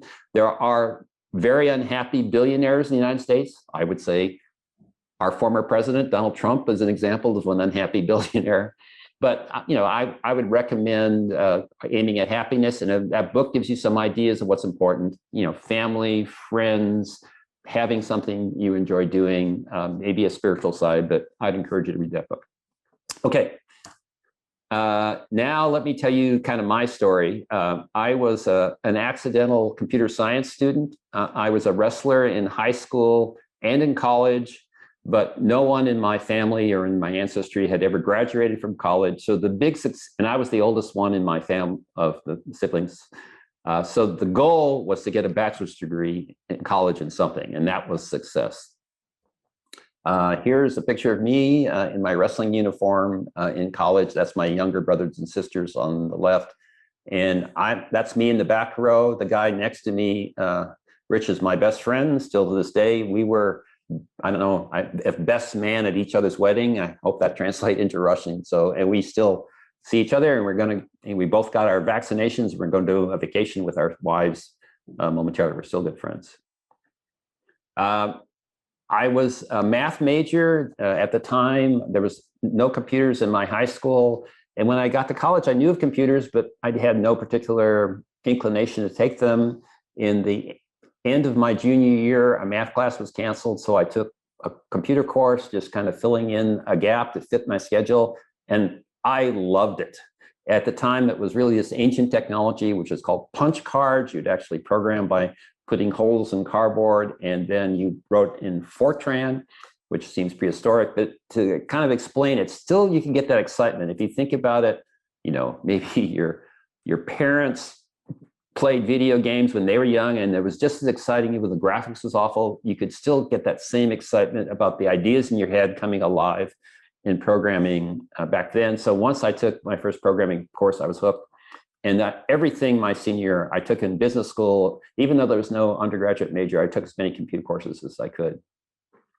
I was an accidental graduate student. While I was a senior, I was working in a factory to support myself and my wife. My wife and I both worked while I was an undergraduate student, but I was working in a factory, and I casually said to a new PhD student, a person who just got their PhD, that, boy, I'd sure rather be doing computer stuff than what I was doing to support myself. And on his own, and after I did well in the class that he took, on his own, he found me a job as an undergrad student. I didn't ask him to do that. He just decided to do that. And as a result, I was able to get a job. And because, to me, success was to get a bachelor's degree. I hadn't thought of graduate school at all. But once I started working in research as an undergraduate on projects, I thought, well, gee, maybe I would enjoy going to grad school and maybe get a master's degree. So I talked my wife into that. And so she thought it was a good idea. And then this was in 1969. So this is during the Vietnam War. And in the United States, if you went to college, you didn't have to go to get drafted in the war. But if you were a man in the United States, as soon as you graduated from college, you would be drafted and very likely have to go to Vietnam. Well, certainly, had I been drafted, who knows what would happen if I'd gone to Vietnam, but certainly if I'd been drafted, it seems unlikely to me I would have gone to graduate school because I would have, my wife was pregnant, our child would have been born just about the time I graduated, and it seems like if I'd gone in the Army for 2 years, I would have come out, I doubt that I could have gone to grad school. Fortunately for me, it didn't seem fortunate at the time, but in the very last minute of a very last match in my senior year of wrestling, I injured my knee pretty badly. I didn't realize how badly it was, but I limped around for a long time and my leg actually atrophied. So when I got drafted in the physical, I failed the physical, so I didn't have to go to Vietnam. But that was sheer luck in retrospect. My knee still hurts, but it kept me out of the Vietnam War and let me go to grad school. So we had a second son, and we were living on a research assistant salary, which was basically the poverty level. But we were happy living in the merit student housing at UCLA. But after 4 years, the grant ended, and I had to find a job. So I started working part-time at a local aerospace company in Los Angeles. But I was working more for the company than I was working on my dissertation. So it was touch and go whether I was going to finish my PhD, but I eventually finished it in another 3 years. So it took me a while to get a PhD, but I had a family and was working. And there's pictures of my wife and 2 sons. So my wife grew up in Northern California, near Berkeley, California, and she always wanted to go back to Berkeley. So when I finally graduated, I was about to graduate and I was looking for a job. She said, what about Berkeley? So I forced myself as a graduate student, with my wife's insistence, to call the chair of the department at UCLA, at chair of the department at Berkeley, Elvin Berlekamp, a very famous researcher. And I called him on the phone, and I still remember putting the phone to my ear, humiliated that my wife forced me to do this, and say, well, I've got some job offers, but I hadn't heard from Berkeley. That's the one place that if you were still interested, I would consider, but I just wanted to see what happened in my application. And he told me then, well, Dave, you're in the top 10, but not the top 5. So sorry. And I still remember the tremendous relief on the phone that wasn't as embarrassing as I thought it would be. So I survived the humiliation. Well, I found out later that's what Elvin Berlekamp said to anybody who called to find out about the application. You're in the top 10, but not the 5. But as a result of the phone call, he pulled my file out and took a look at it. So they had tried to hire somebody else. I actually know the person, Doug Clark, and he got offers from Stanford and Berkeley and a local company called Xerox Palo Alto Research Center. Doug decided to go to Xerox Palo Alto Research Center and turned down Berkeley and Stanford. So they had the opportunity to hire somebody else. I called after that. They looked at my application. They invited me pretty late in the season and made me an offer. But had a bunch of those things happen, I would not be a Berkeley professor. And then after you get there, in academia, you have 5 years to justify that they should give you tenure. And the first project that I worked on that was led by this person that recruited me was just way too ambitious, didn't have the resources. So fortunately, I took a leave of absence halfway through my assistant professor tenure to rethink my career. And when I came back, I did the risk work, and certainly things went better after that. So what works for me is family first. a lot of jobs today, including being a professor, are very demanding of all of your time. And my thought was, if I didn't keep the family first, it could be family last, and that I would not be happy with that kind of life. So as an example, with my two sons growing up, there's a bunch of organizations for men and sons to work together. They're called Indian Guides or Cub Scouts, and football. I was the assistant football class, and baseball. So, and then school trips, kind of everything I would sign up for. So when our adorable little infant sons become rowdy teenagers, they said, "Dad, you were never around." Then I could go down the list. Indian Guides, Cub Scouts. Says, "Okay, well, maybe you're there." But anyways, I'm really glad that I made family first. Passion. So my story, I hope you watch Star Trek in Russia, but kind of my analogy is, two of the famous Star Trek captains are Jean-Luc Picard and Tim Kirk. So I kind of look like Jean-Luc Picard, you can see a little bit. So he's kind of the intellectual, rational captain. Captain Kirk is the emotional, gets into fights kind of captain. Sadly, I'm a lot more like Captain Kirk. I'd like to think I'm like Picard because I look like him. But, from my view is that, you have to stand up and fight what you believe in. So using a baseball analogy, we don't do simple, safe projects. We try and do projects that are going to change the world. So in baseball, it's the idea, we call it hitting home runs versus you can very safely get singles, but we try and swing for the fences. We try and hit home runs with our projects. The advice I got, because I'm kind of this emotional person, and I feel like it's my responsibility to stand up if something's not going right. And one of my senior colleagues quoted an old saying to me, is that friends may come and go, but enemies accumulate. And if you think about, back when you went to school, there were people that you kind of knew, and you went your separate ways, and you have fond feelings, but you haven't kept up with them. Well, enemies don't forget you. Enemies always remember they're your enemy. So you want to be careful on the enemies you collect. As far as I know, it's only 2 or 3 that I've collected. Now, some of them, like one of the guys I stood up to was a powerful figure in government. So kind of the upside is if you pick your enemies carefully, and if you pick an enemy, if you confront with somebody that a lot of people don't like, you can make a lot of friends. But remember that they're going to stick with you your whole career, and they're never going to forget that they don't like you. Winning as a team versus winning as an individual, I just kind of almost believe that in my DNA, that a group of people can bond together and be more successful than superstars.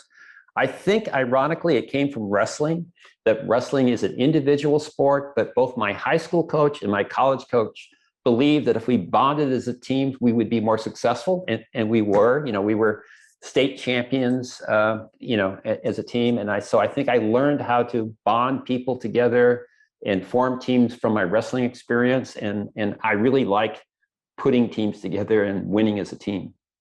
And one of the sayings that I've got from Fred Brooks is there's no losers on a winning team and no winners on a losing team. That as long as your team wins, no matter what you do, you win. And if your team fails, even if you were the star of the team, you still failed. Seek out honest feedback and learn from it. I think that's one of my strengths. I'll send my papers to just about anybody to get feedback on it so that I can make the paper better. It's actually kind of hard. You have to do extra work to get honest feedback. Now, there's a corollary from that as I think about my career, is this danger sign. It's somebody who thinks they're the smartest person in the room. And so over my career, the examples of the smartest person in the room, there's a person in my field who's a person I don't get along with, who thinks he's the smartest person in the room. And a lot of people don't like that guy. I've been on committees where they talk about him, and he's not a popular guy. There's the president of one of the famous colleges in the world and in the United States, and he thought he was the smartest person in the room, and he was fired as president.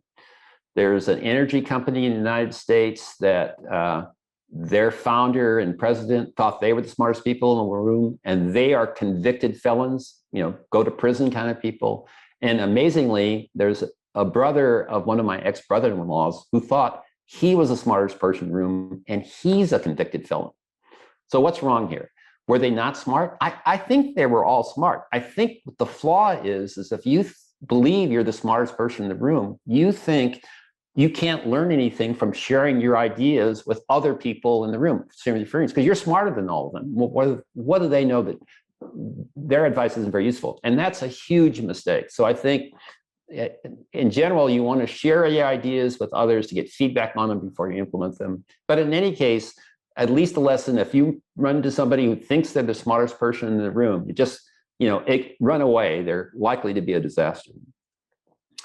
One big thing in the time, I still kind of remember almost like God spoke to me. It was like 5 or 10 years into my career as a professor at Berkeley. I kind of woke up one morning and this message popped into my mind. It's not how many things you start, it's how many you finish.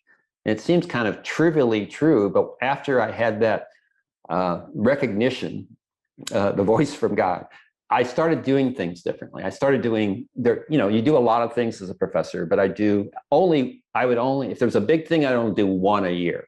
So when Hennessy and I wrote our textbook, that was the one big thing I did. Other things would be secondary important. When I was president of ACM, that was the one big thing I did. When I was chairman of the department, I ran some conferences, but I do one big thing a year. And as it turns out, if you get one big thing accomplished per year, because most people try too many things and can't get any of them finished, people will think you're pretty productive if you do one a year. Over 20 years, you got one big thing a year, that's pretty good. So I would be careful before you start things and make sure you have enough resources so you can finish them. And then finally, I'm a natural born optimist. I think in general, when it's 50-50, you're not sure if you can make it or not. I think it's better to err on the side of optimism, and it's worked well for me. So my example of that is let's see, is there pictures?